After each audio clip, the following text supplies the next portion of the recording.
It's a Friday. We don't do videos on Friday, but I decided I wanted to do 1 or 2 teacher vlogs in the summer.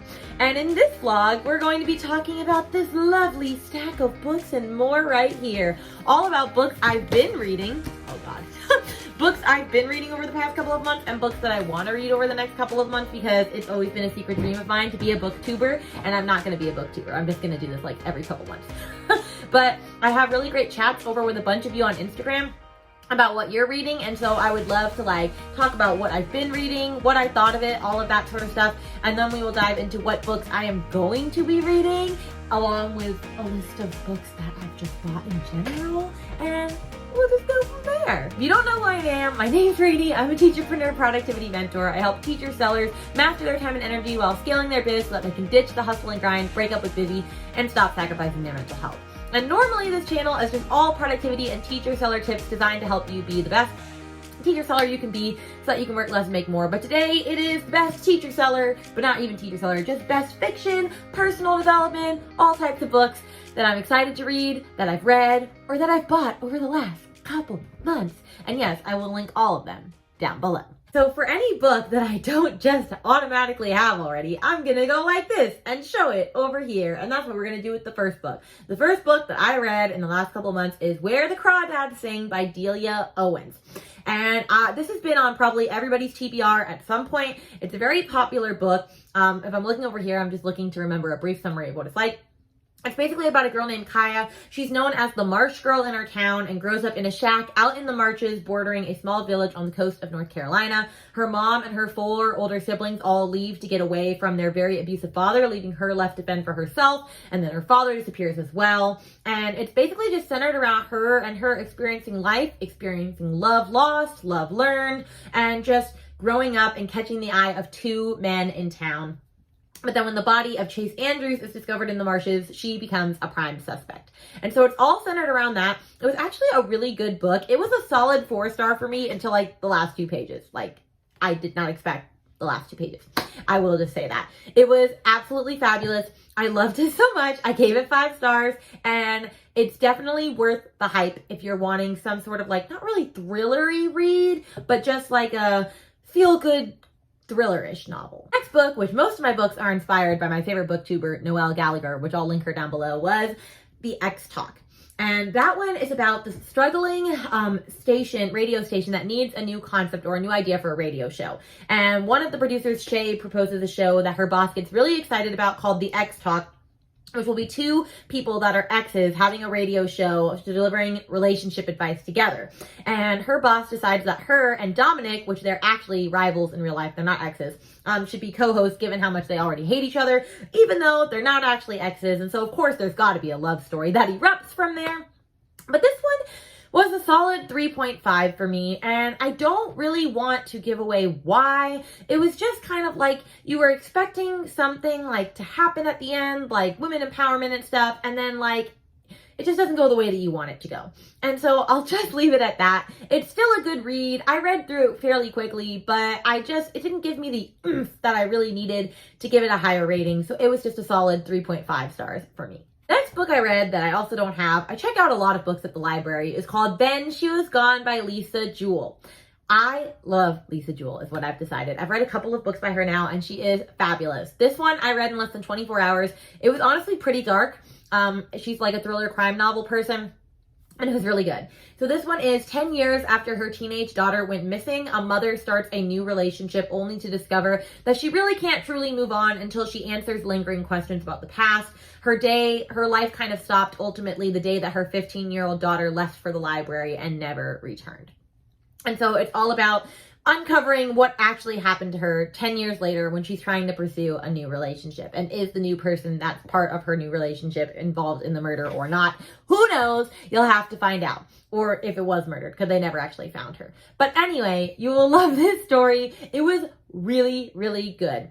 It's very dark, I will just say that, but I absolutely loved it. I read it like super quick, so I already have another Lisa Jewell book stacked up, ready to go. Then the next book that I read was The 7 Husbands of Evelyn Hugo. Oh my God, this was amazing. This is by Taylor Jenkins Reid. She is one of my new favorite artists for sure. I've read 2 of her books. I'm about to read another one that I'll show you in a minute. And this is all about it's a historical fiction, which historical fiction is my favorite genre. And it tells the story of a fictional old Hollywood star named Evelyn Hugo, who doesn't ever do interviews or things, but at the age of 79 decides to give a final interview, an entire expose on the 7 husbands, hence why it's called The 7 Husbands, to an unknown random journalist named Monique Grant. Now, the whole time you're wondering, why did she choose Monique? Why is she sharing her story now? Why did she have 7 husbands? What is the point of all of this? I could not stop reading this. It was absolutely phenomenal.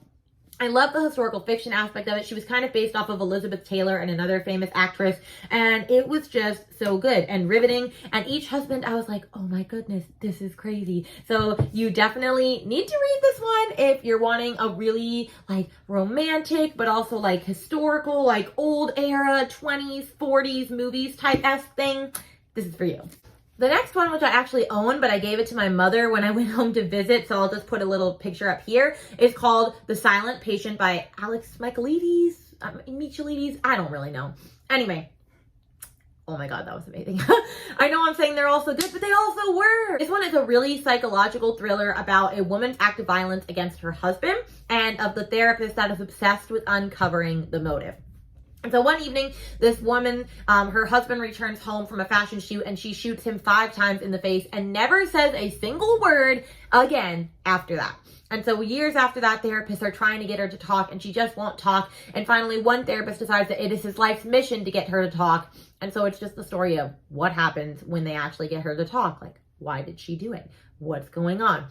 And this one was probably a solid like 3 for me until the end. And then I did not expect the ending. I did not expect it. I love when like you think it's going to go one way and it doesn't go that way and it's even better than you imagined. That was this. I was on the edge of my seat the entire time reading this book. You will love that book. Go pick it up. As I just mentioned, I love Taylor Jenkins Reid, who just wrote The 7 Husbands of Evelyn Hugo. I also just read her newest book, which was for last month's book of the month, Malibu Rising.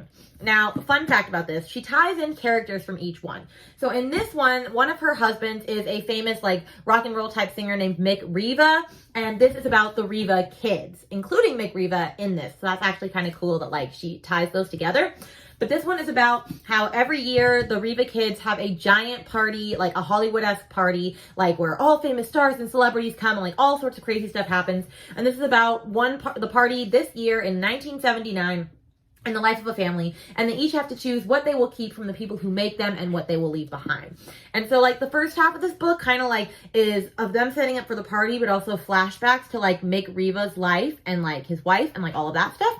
And then the second half focuses on the party. And you know from the start that the house goes up in flames. That's in like the first paragraph. And so you're just wondering like, how did it end up going up in flames? And what happens to all of these siblings? And how does the family dynamics go and move? And this was just so good. I just could not stop reading this. It was really great. Like I loved all of the family relationships in this and how everything just like interweaved together so beautifully. She writes phenomenal books. You will also love this as well. Get Malibu Rising. All right, now that I've shared about books that I have read, let's talk about a couple that are on my TBR for the next couple of months. Let's just stick with Taylor Jenkins Reid while we're at it. And I'm also going to start reading Daisy Jones and the Six. I don't know a lot about this book. I haven't really like read far into it. All I know is the Six is a band formed in the 1970s, and that Daisy is a young, beautiful teenager living with hippie parents who really don't care much about what she does. She comes and goes as she pleases, becomes a regular at nightclubs, and starts getting into the groupie scene of sex, drugs, and rock and roll, and eventually ends up with the band The Six. And so it's all about that. I'm sure it's phenomenal. I've heard nothing but great things about it. I believe it was the Book of the Month year finalist or semi-finalist or something a couple years back. So I'm super excited to dig into this. All right, the next one I'm reading is The Death of Mrs. Westaway by Ruth Ware. I've heard a lot of good things about Ruth Ware, but I've also heard bad things. Like, I've heard she's hit or miss and her books are hit and miss. I'm on page 70 of this one right now, and it's not like really grabbing me, but I'm gonna give it a little more of a chance before I just DNF this book. But basically, it's about a girl named Harriet Westaway that receives a mysterious letter that gives her a substantial inheritance from her grandmother that died a while back. They've been dead for more than 20 years, so she's like, this can't be my grandparents, but it says my grandparents' name. And so since she's super broke and she has people coming after her for money, she decides she'll go anyway. And then it doesn't take long for her to realize that there's something very wrong about this strange situation, and the inheritance is at the center of it. And it's just had a very slow start. Maybe it's a slow burn kind of book, and it'll get a lot better. People have told me to hold out and that Ruth Ware is really good, so I'm going to give it a try. But that's where we're at with The Death of Mrs. Westaway. The next one on my list is called The Raven Boys by Maggie Stiefvater. It is a series of the Raven cycle. I know literally nothing about this book. I honestly was just inspired to buy it by one of my favorite booktubers, which I'm forgetting her name right now. Oh my gosh. It's Books with Lala. I can't remember her name right now. I feel so bad. I'll link her underneath. Anyway, it's her favorite book, like, series ever. And so I decided if she loves it, I'll have to love it. So let's see what it's about. It says, every year, Blue Sargent stands next to her clairvoyant mother as the soon-to-be-dead walk past. Blue never sees them until this year, when a boy emerges from the dark and speaks to her. His name is Gansey, and he's a rich student at Aglenby, the local private school. Blue has a policy of staying away from Aglenby boys, known as Raven boys. They can only mean trouble. But Blue is drawn to Gansey in a way she can't entirely explain. And then he's on a quest that's encompassed 3 other Raven boys. And for as long as she can remember, she's been warned that she will cause her true love to die. She doesn't believe in true love and never thought this would be a problem. But as her life becomes caught up in the strange and sinister world of the Raven boys, she's not so sure anymore. Sounds quite interesting. I mean, I'm sure it's got to be good, right? So I end up having all 4 books. I bought all 4 on a whim, so we're just gonna give it a whirl. All right, the next one I've seen everywhere. I've picked it up because I finally just had to read it, and that is Beach Read by Emily Henry. I also have her People We Meet on Vacation book. I got that for Book of a Month a few weeks back, but I haven't read that one yet either. This one is just about a person named Augustus Everett. He's an acclaimed author of literary fiction, and January Andrews writes best-selling romances, and when she pens A Happily Ever After, he kills off his entire cast. They're polar opposites, but the only thing they have in common is that for the next 3 months, they are living in neighboring beach houses, broke and bogged down with writer's block. One hazy evening, one thing leads to another. They strike a deal designed to force them out of their creative ruts. She will spend the summer writing something super sad, and he will write something super happy. She'll take him on field trips worthy of any rom-com montage, and he'll take her to interview surviving members of a backwoods death cult. Everyone will finish a book, and no one will fall in love. Really. Anyway, I've heard it's really great. It's a super cute beach read, hence why it's called Beach Read. And so I'm going to try to read it this month in the summer. It looks like a really quick, short, easy read, so I'm excited to dive in. All right, I have just a few more. Alex Michaelides, who wrote The Silent Patient, he has another book that just came out called The Maidens, which I have heard nothing but good stuff about, so I'm excited for that. This one says, Edward Fosca is a murderer. Of this, Mariana is certain, but he's untouchable as he's a handsome and charismatic Greek tragedy professor at Cambridge University. Everybody loves him, but she becomes fixated on him when one of her nieces is found murdered in Cambridge. And she was once a student at the university, and she suspects that he is the murderer, this professor. And so when another body is found, she just devotes her life to figuring out if Edward Fosca was the murderer. And I've heard this was really good. I honestly loved The Silent Patient, so I'm sure this is going to be phenomenal. I'm super excited to dive into it. All right, I have 3 more books on my list, and then we're done for now. I have Get a Life, Chloe Brown, which I've been trying to read for forever. This is a 3-part book. Each book focuses on one of the sisters in the Browns family. I've just been reading this for a while, and I just have not gotten past like page 30, so I need to get on it. But it's just a typical rom-com. Chloe Brown is a chronically ill computer geek, and she wants to do more things like enjoy a drunken night out, ride a motorcycle, go camping, but she says it's not easy being bad, even when you have step-by-step guidelines on how to do it correctly. She needs a teacher. In comes Redford Morgan, a handyman with tattoos, a motorcycle, and more sex appeal, but they don't like each other. But when she enlists Red in her mission to rebel, she learns things about him that no spy session could teach her, like why he resents her and what really lies beneath his rough exterior. And of course, they're going to end up falling in love because it's a classic rom-com. But I really wanted to read Act Your Age, Eve Brown, which is the 3rd book in the series. Technically, you don't have to read that one or read this to read that, but I want to read them in order, so I'm gonna get to it. Then this one was heavily inspired by Noelle Gallagher as well, and it's Everything I Never Told You, a book by Celeste Ng.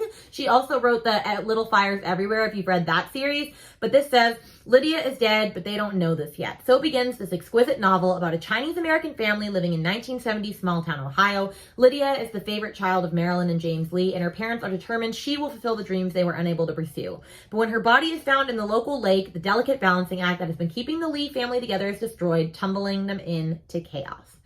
That sounds super sad. And it looks like a very, very short read. I still actually like 300 pages, but I bet you this is going to be phenomenal. I've heard people have cried over this.